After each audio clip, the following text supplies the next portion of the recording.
자, 여러분들 오늘 문제 시작할까요? 오늘 또 이제 어제 예고했던 바처럼 교통경찰 문제입니다. 교통경찰인데 자, 법령하고 판례 문제거든요. 보세요. 우리가 음주운전 했다가 또 음주운전한 사람 이게 두 번째 해가지고 면허 취소된 사람이 이제 다시 운전면허를 따려면 뭐예요? 다시 운전면허 따려면 어떻게 해야 됩니까? 음주운전 방지장치 부착 조건부 면허를 따야 되잖아요. 그죠? 그럼 이 사람이 음주운전 방지 장치 부착 조건 면허를 따면 이 사람이 자동차 운전하려면 당연히 그 방지 장치를 차에다가 설치해야 되겠죠. 그리고 그거를 등록해야 돼요.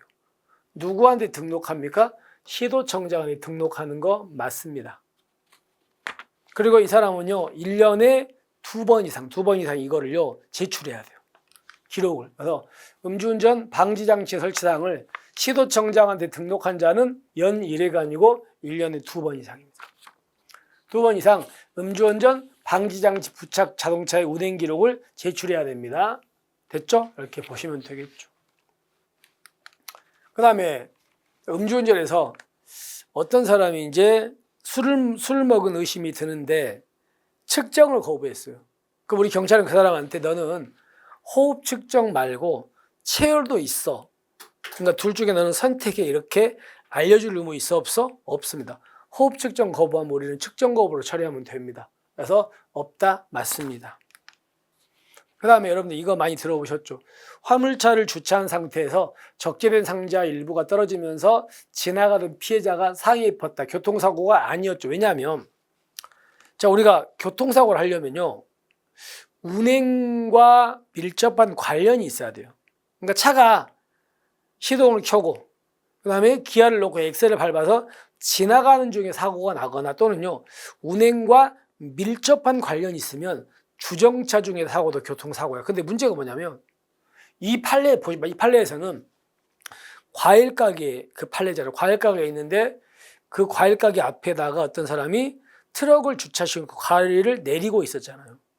근데 이 사람이 부주의로 내리다가 과일 가게 트럭에 있던 토마토 상자가 떨어져가지고 지나가는 사람이 다친 거 아닙니까? 그거에 맞아가지고. 그럼 이거는 시동이 꺼져 있었고, 그리고 그게 이제 주차돼 있는지 1시간도 지났었고, 그리고 차량 열쇠도 그 사람도 없었어. 그러니까 이런 경우는 운행과 밀접한 연관이 또 보기는 어렵어. 그러니까 그거는 교통사고가 아니기 때문에 교통사고 처리 특례법으로 갈 수는 없다. 교통사고 아니니까. 그래서 상해 빈격적으로 줄 수 없다? 맞습니다. 그죠?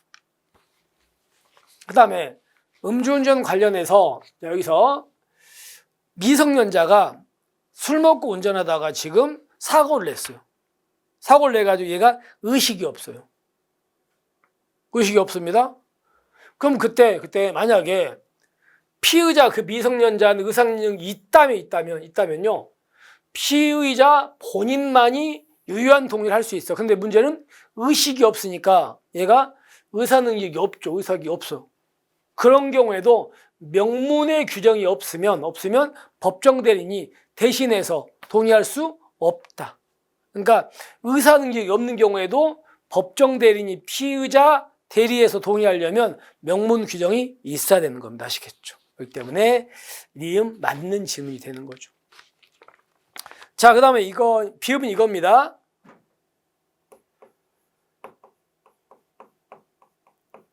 우리가 교통사고에서 보행자 보호 의무 위반 사고 이걸로 처리하려면요, 이거 처리하려면 여기가 도로가 있고요, 이쪽에 횡단보도가 있는데, 자 보십시오. 횡단보도 보행자 등이 반드시 무슨 색이어야 돼? 녹색이어야 돼. 녹색이니까 사람들이 건너겠죠. 건너는 사람을 이 횡단보도 안에서 놓쳤어야 돼요. 이렇게 해야 이걸 우리가 보행자 보호 의무 위반이라고 그래요. 그러니까 이 횡단보도 보행자가 반드시 녹색이어야 됩니다. 따라서 이 녹색이 지금 깜빡이는 거야. 깜빡이어도 여전히 이걸 지나가는 사람 쳤으면 보행자 보호 의무 위반이 맞아. 근데 문제는 사례 보세요. 피해자 A가 보행 신호등의 녹색 등화가 전멸 깜빡깜빡인 상태에 횡단보도를 건너기 시작해가지고 완전히 끝나기 전에 보행 신호등이 적색등으로 얘가 그러면 깜빡이다가 빨간색으로 바뀌었죠. 근데 이 앞에 차량 신호는 빨간색에서 녹색으로 바뀌었습니다. 그러니까 여기 있던 운전자가 지나가다가 사람 쳤어. 그럼 결론적으로 사고 난 시점은 보행자 신호기가 녹색입니까? 보행자 신호기가 적색입니까? 적색이잖아요. 사고 난 시점. 그러니까 이거는 보행자 보호 의무 위반이다 아니다? 아닙니다. 그걸로 처리할 수 없어. 이거는. 그걸로 안 돼.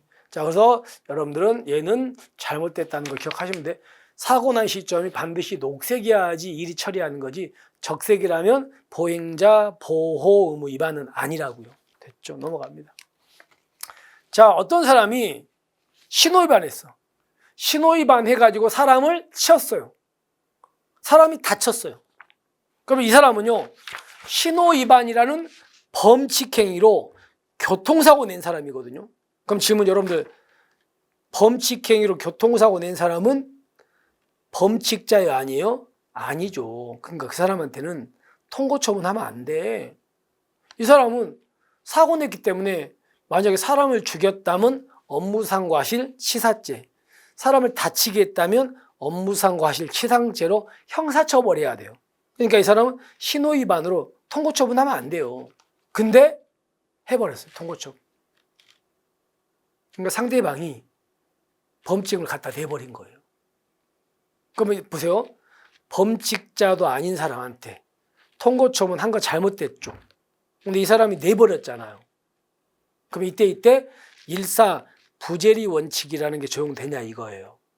근데 우리 판례는요, 신호위반과 사람을 다치게 하는 행위는 무슨 성이 없다? 동일성이 없어. 그러니까 그 사람이 범칙금을 냈을지라도 이 사람은 업무상 과실치상죄로 처벌 못한다. 할 수 있다? 할 수 있다. 두 개는 별개 동일한 행위가 아니니까. 그래서 물을 수 없다? 잘못됐습니다. 물을 수 있다는 게 우리 판례 입장이죠. 넘어갑시다. 그래서 여기는 연 2회. 그 다음에 자, 사고가 나는 시점이 적색등화일 때 났으니까 보행자 보호 의무 위반 아니다. 그리고 신호위반으로 교통사고 이야기한 자가 범칙금 냈을지라도 업무상과 치상죄로 처벌할 수 있다. 왜냐하면 이건 이중처벌 아니다. 두 개 행위가 동일하지 않으니까. 이렇게 세 개가 잘못됐고 나머지가 맞고 이렇습니다. 됐죠? 자, 이렇게 해서 이제 오늘부로 교통경찰 문제를 마무리할게요. 물론 공부할 게 더 있는데 이제 우리가 이 정도 선에서 정리를 하겠습니다. 내일부터는 이제 정보경찰 집시법 들어갈 겁니다. 자, 여러분들 오늘 마무리 잘 하시고요. 남은 일정 좀 열심히 공부하시고 우리는 내일 또 여러분에게 집시법 문제로 찾아뵙겠습니다. 수고하셨습니다.